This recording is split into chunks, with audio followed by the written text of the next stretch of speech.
Sorry सबको मौका मिलेगा गाली देने के लिए, तो आस्ते आस्ते ताड़ाহুড়ো করো না।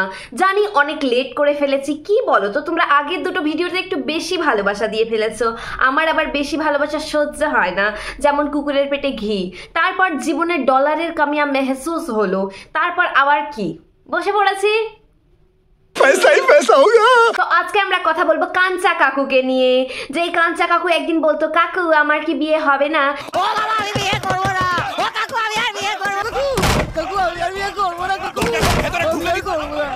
সেই কাঞ্চা কাকু এখন তিনটে বিয়ে সেরে ফেললো। তো আমাদের কাঞ্চা কাকুর প্রথম বউ হলো অনিন্দিতা, তারপরের বউ হলো পিঙ্কি পঙ্কি, তারপরের বউ আর কেউ না, আমাদের সকলের পছন্দের মহিলা শ্রীময়ী, যে আজকে আমাদের ভিডিওর কন্টেন্ট। আমরা আইবুড়ো ভাত খাওয়াতে নিয়ে এসেছি জাসি অজস্র মেনু। আইবুড়ো ভাত, দুটো বিয়ের পরও একটা ছেলের বাবা হয়েও আবার আইবুড়ো ভাত হয় সেটা জানা ছিল না। আজকাল নোংরামি ওপেনলি হয়, আর সেইগুলো এইসব লোকেরা সাপোর্টও করে। যে এরকম সুন্দর আমাকে আজকে একটা উপহার দিল ওর বন্ধুরা, এটা আমার যতদিন বাঁচবো ততদিন মনে থাকবে। এই কাকু আপনি কি আর আইবুড়ো আছেন? খ্যার আমাদের কি, আর কিছুদিন পর কাকুর 4 নম্বর আইবুড়ো ভাতটাও দেখবো।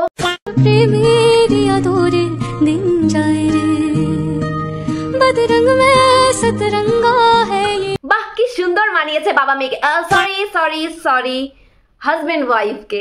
এবং কি আশ্চর্য ব্যাপার, যে সমস্ত অভিযোগ আমার প্রতি করা হচ্ছে, শ্রীময়ী বলে একটি নবাগতা অভিনেত্রী, সেই বেচারা সাথে নেই। এখনো বলছি এতে কোনো পরকীয়ার কোনো মানে সিন নেই, কোনো কেসই নেই। এককালে আমাদের কাঞ্চা কাকু এই সব কথা বলতো, আর এখন তারা বর্ব। পিছু ডাকে না পাওয়া ভালোবাসাতে। আমি এখনো বলছি যে আমি কখনো কারোর সংসার ভেঙে, কারোর ক্ষতি করে, কারোর সঙ্গে পরকীয়া বা নোংরাভাবে সম্পর্কে জড়াতে চাই। সম্পর্কে জড়াতে পারে না, কিন্তু ধুমধাম করে বিয়ে করে সংসার করতে পারে।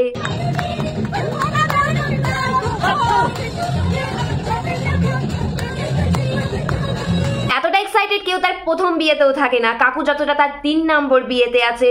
বলছি কাকু এত রস এই বয়সে কোথা থেকে আসে গো? আরে চোখ তুলে দেখো না, হাতির জন্য মশা এসেছে। নতুন করে আবার বিয়ের সানাই বেজেছে, নতুন করে আবারও বিয়ের সানাই বেজেছে। আরো যে কতবার বাজবে সেটা আমাদের কাঞ্চা দাদুর পক্ষেও বলা সম্ভব নয়। বলছি এই কাকিমা তুমি কাঞ্চা কাকুকে সিঁদুর পরা শেখাচ্ছ? হ্যাঁ, এর আগেও যে দুবার এরকম ভাবে সিঁদুর পরিয়েছে, তাকে নাকি আমাদের কাকিমা সিঁদুর পরা শেখাচ্ছে। আমার সাদা মনে একটাই প্রশ্ন, এতদিন তো কাঞ্চা কাকুর মন্ত্র মুখস্থি হয়ে যাওয়ার কথা, 4 নম্বর বিয়ে করতে গেলে আর পুরোহিত মশাইকে লাগবে না, কাঞ্চা কাকুর নিজেই মন্ত্র বলে বিয়ে করে নেবে। 3বার বিয়েতে বসা কম ব্যাপার, কারোর একটা হচ্ছে না, আর আমাদের কাঞ্চা কাকু এই শরীর নিয়েও 3বার বিয়ের পিড়িতে বসছে।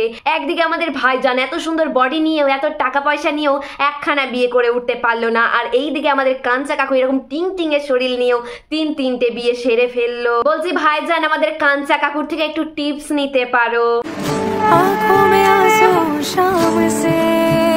কাকিমা দয়া করে কাঁদবেন না, আমি আবার কারোর চোখের জল সহ্য করতে পারি না। কিছুদিনেরই তো ব্যাপার, মেয়ে আবার বাড়ি ফিরে আসবে, কারণ আমাদের কাঞ্চা কাকুর হবি হচ্ছে বিয়ে করা।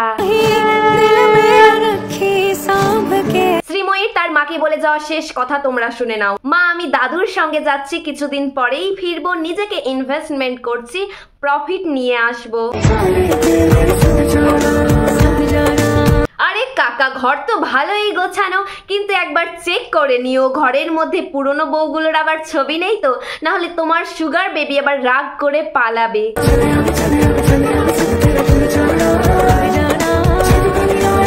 এখানে যারা আশীর্বাদ করছে তারাও আমাদের কাঞ্চা কাকুর থেকে বয়সে অনেকে ছোট।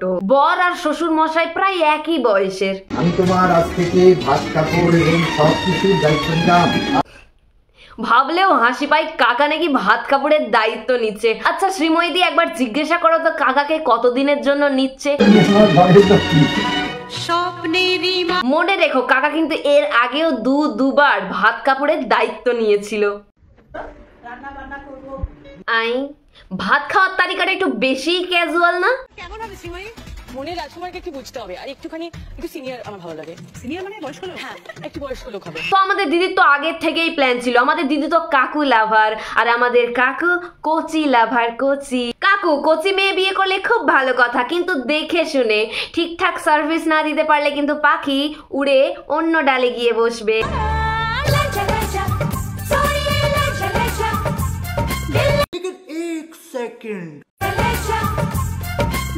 আরে কাকু কি বললাম, দেখো দেখো তুমি ঘুমিয়ে পড়েছো আর তোমার পাখি অন্য পরপুরুষের সঙ্গে লজ্জা লজ্জা।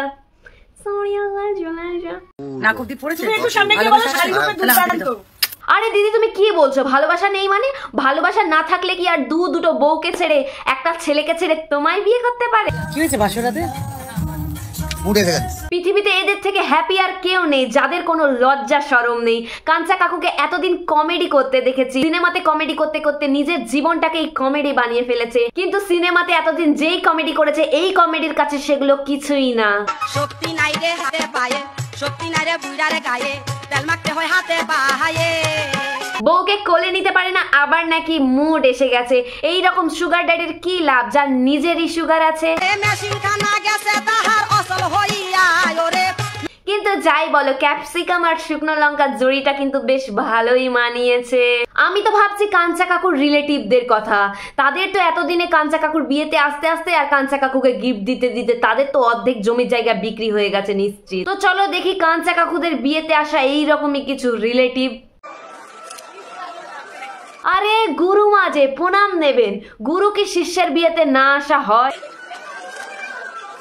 না? এদের দুজনের মধ্যে কি আলোচনা হচ্ছে একবার ভাবো, কে 4 নম্বরটা আগে করবে, তাই তো? একই ফ্রেমে 6খানা বিয়ে, ভাবা যায় এখানে একটা করতে মুশকিল হয়ে যাচ্ছে আর 6খানা বিয়ে করে বসে আছে এরা দুজন মিলে। দুজনেই 4 নম্বর বিয়ের জন্য প্রস্তুত হচ্ছে, দুজনকেই তো ছেলে আর মেয়ে খুঁজতে হবে, তা না করে দুজনেই একে অপরের সঙ্গে 4 নম্বর বিয়েটা সেরে ফেলা হোক। তা আমাদের শ্রাবন্তীদির আর কাঞ্চার জড়িটা কেমন মানাবে তোমরাই বলো। এই যে একখানা ভালো কাজ হয়েছে, এবার মিমির বিয়ে কনফার্ম, কারণ কথিত আছে যে বহু বিবাহিতার বিয়েতে কোনো কুমারী মেয়ে গেলে তারও বিয়ে হয়ে যায় খুব শিগগিরই। অষ্টমঙ্গলা ওভার, বাপের বাড়ি ছেড়ে কোথায় যাচ্ছি? দাদুর বাড়ি। কি বলছো মা? কি আর বলবে মা, মায়ের ক্লাসমেটের সঙ্গে তো বিয়ে করে নিয়েছো, মায়ের কি আর কিছু বলার মুখ আছে? বলো। আর কি বলবো, এবার একসাথে পথ চলা হবে। হ্যাঁ, ওই 1 বছরের জন্য, তারপর আবার সবকিছু নতুন করে রিপিট হবে। কাঞ্চনদার এমন একখানা গুণ যেটার জন্য তোমার মনে হয় এই মানুষটার জন্য সারা জীবন হাত ধরে থাকা যায়। মানি টাকার জন্য সবই করতে পারে। কাঞ্চনদা হচ্ছে ভীষণ কেয়ারিং এবং কাঞ্চনদা খুব কম কথা বলে। লে এখনো নিজের হাজবেন্ডকে না সরি সুগার ড্যাডিকে দাদা বলে ডাকছে। এই বিয়ে হওয়া দাদা বোনের সম্পর্কের কি নাম দেব তোমরাই বলো। জানি না কতটা স্ত্রী হিসেবে বা প্রেমিকা হিসেবে তোমার পাশে থাকতে পারবো, কিন্তু আমি এইটুকু বলতে পারি, প্রেমিকা বউ হিসেবে পাশে না থাকতে পারলেও মেয়ে হিসেবে সব সময় পাশে থাকবে আমাদের দিদি। যদিও সবাই এদেরকে দেখে বাবা মেয়েই ভাববে। তা কাকু 4 নম্বর বিয়েটা কবে দেখতে পাবো? 4 নম্বর বিয়ের জন্য অগ্রিম শুভেচ্ছা, আসছে বছর আবার হবে। তো আজকের ভিডিওটা এই অবধি। ভিডিওটা ভালো লাগলে একটা লাইক করো, চ্যানেলটা সাবস্ক্রাইব করে দিও। দেখা হচ্ছে পরের ভিডিওতে। Okay bye.